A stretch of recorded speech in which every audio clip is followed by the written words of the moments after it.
నాకేటి నాన్న, మీ అల్లుడు గారు బాగుంటే నాను బాగున్నట్టే. నాన్న, మనింట్లో నాను ఎట్టా ఉండేదాన్నో ఈడ కూడా అట్టానే ఉంటున్నాను. నువ్వేటి నా గురించి బెంగెట్టుకోకు. కానీ ఆ రోజు ఆ బిడ్డని నేనేం చేయకుండా వేరొకరి చేతిలో పెట్టాను అని చెప్తే ఏం చేస్తారు మేడం?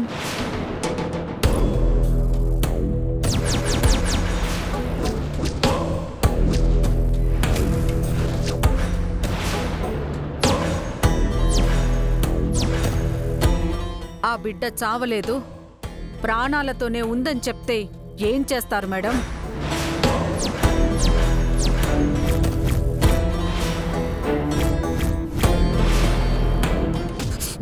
ఏం చెప్తున్నావే నువ్వు? ఆ దరిద్రాన్ని మాయం చేయమని నీకు డబ్బులు కూడా ఇచ్చాను కదా, నువ్వెందుకు ఆ పని చేయలేదు?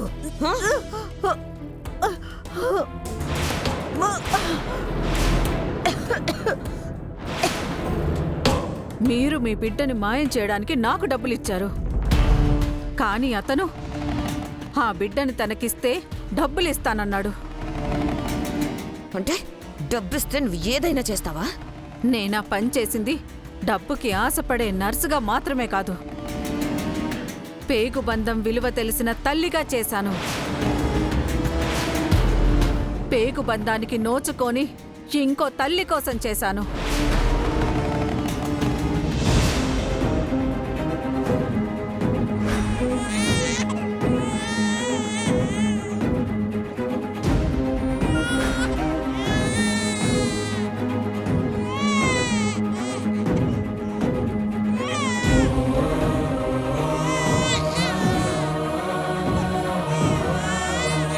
ఆగమ్మా, ఆగమ్మా.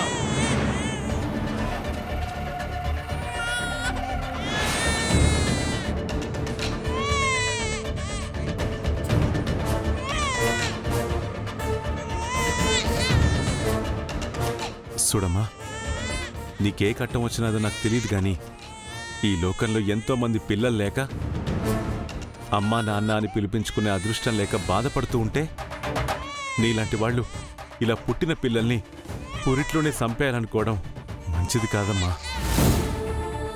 నీకేటి అభ్యంతరం లేకపోతే ఈ బిడ్డను నా చేతుల్లో పెట్టమ్మా. నా కన్న బిడ్డలా చూసుకుంటాను. ఈ బిడ్డ నా బిడ్డ కాదయ్యా. ఈ బిడ్డని కన్న తల్లి జీవితంలో తన మొహం చూడకూడదు అనుకుంది. జీవితంలో మళ్ళీ ఆ తల్లికి కనిపించకుండా నాన్న సాక్కుంటాను. నాకిచ్చేమ్మా.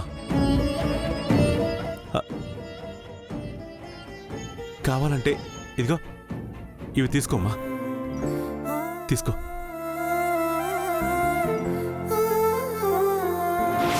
సరే తీసుకోండి.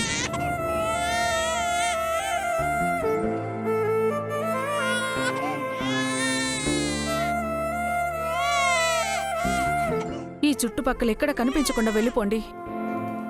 ఈ నిజాన్ని మూడో మనిషికి తెలియకుండా మీ కడుపులోనే దాచుకోండి. దాచుకుంటానమ్మా. ఆ శివయ్య మాకిచ్చిన వరప్రసాదాలా చూసుకుంటాను. వస్తానమ్మా.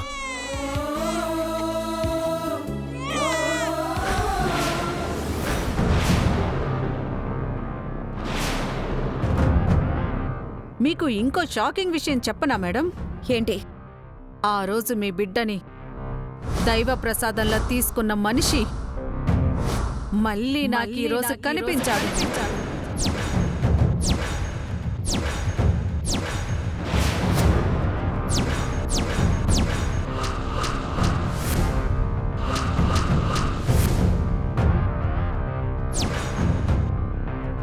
పట్టుకుందాం అనుకునే లోపే ఆటో ఎక్కి వెళ్ళిపోయాడు.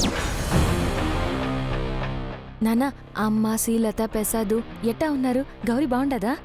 అందరూ బాగున్నారమ్మా. అమ్మా, బండికి టైం అవుతున్నది. ఇక నన్ను బయలుదేరతాను. సరే నాన్న. పదమ్మా. ఎట్టున్నాడు? తెలీదు. తెలుసుకోవే. అతను ఎక్కడున్నాడో నాకు తెలియాలి. ఎంత ఖర్చైనా పర్వాలేదు, అతను ఆచూకీ తెలుసుకో. ఖర్చవుతుంది మేడం. కానీ మీరా ఖర్చు భరించలేరు కదా. ఏయ్!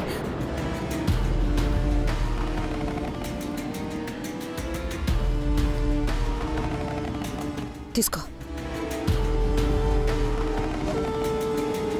నాకు తెలుసు ప్రియంవద, ఈ విషయం తెలిస్తే బంగారం ఇస్తావు, బంగారం లాంటి నీ ఆస్తిని ఇస్తావు.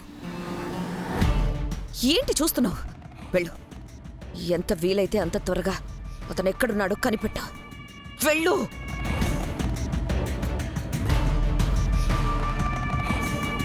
అనవసరంగా ఆ రోజు దీన్ని నమ్మి పన్నప్పగించాను.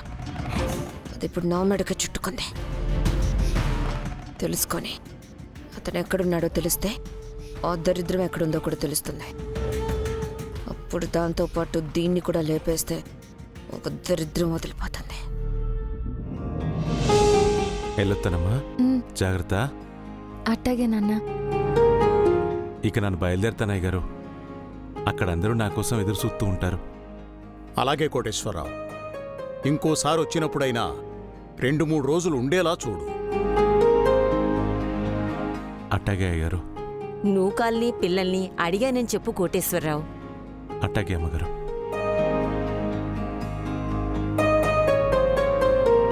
మధుసూదన్, మీ మామయ్య గారిని స్టేషన్ దగ్గర దిగబెట్టిరా.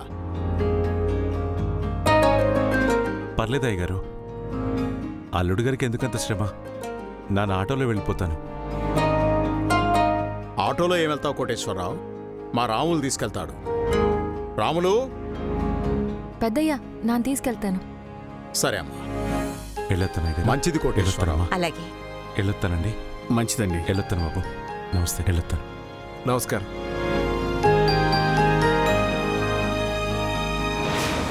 రాములన్నా, రాములన్నా. వెళ్ళొత్తానమ్మా. వెళ్ళండి, ఇంకా రాకండి. వాడు ఎవడైనా సరే వాడిని వదిలిపెట్టను. వాడు ఆ రోజు తీసుకున్నది నాకు పుట్టిన బిడ్డను కాదు, వాడి చావుని చంపేస్తా. రాములన్నా.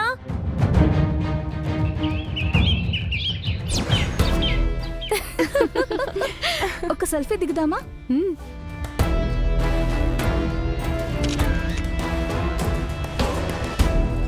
నెక్స్ట్ ఏ టెంపుల్కి వెళ్తున్నారే? అన్నవరమా, ద్రాక్షారామమా? ఇంకెక్కడికి వెళ్ళేది లేదు సింధు. చిత్తూరు నుంచి శ్రీకాకుళం వరకు అన్ని టెంపుల్స్ ని కవర్ చేసేసాం. శ్రీముఖలింగేశ్వర స్వామి టెంపుల్ ఒక్కటే బ్యాలెన్స్. ఆహా. నిన్ను కలిసంగా ఇక సరదాగా ఈ పల్లెటూరు అందాలు చూసేసి రేపు బయలుదేరుతాం. ఓ, రేపు అంటే నేను బుక్ అయిపోవడం ఖాయం. ఎలాగైనా వీళ్ళని త్వరగా ఇక్కడి నుంచి పంపించేయాలి. మాట్లాడవేంటి? ఏం లేదే, ఈ పల్లెటూరులో ఏం అందాలు ఉంటాయి? బయట స్ట్రీట్స్లోకి వెళ్తే 1 అవర్ కూడా ఉండలేరు. ఒకటే కంపు. మళ్ళీ మీరు ఫీల్ అవ్వకూడదని ముందే చెప్తున్నాను.